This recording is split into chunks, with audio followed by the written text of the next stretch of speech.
ఆ రోజుల్లో చంద్రబాబు గారు ముఖ్యమంత్రిగా ఉంటే జగనన్న గారు ప్రతిపక్ష నాయకుడు. ఆ రోజు ప్రతిపక్ష నాయకుడిగా జగనన్న గారు ఎన్నో ఉద్యమాలు చేశాడు ప్రత్యేక హోదా కోసం. ఆ రోజు ప్రత్యేక హోదా జగనన్న గారు నిరాహార దీక్షలు కూడా చేశారు. ఆ రోజు జగనన్న గారు చెప్పిన మాట, ప్రత్యేక హోదా రావాలి అంటే మూకుమ్మడిగా రాజీనామాలు చేద్దాము అన్నారు. ప్రత్యేక హోదా ఎందుకు రాదో చూద్దాము అన్నారు జగనన్న గారు. తీరా ఎన్నికలు వచ్చాయి, జగనన్న గారు ముఖ్యమంత్రి అయ్యారు.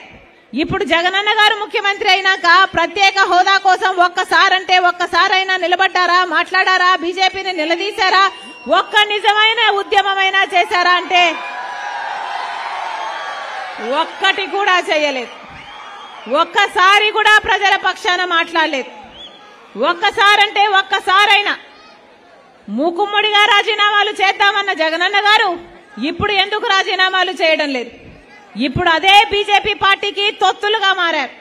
జగనన్న గారే కాదు, చంద్రబాబు గారు కూడా ఇద్దరు దొందే.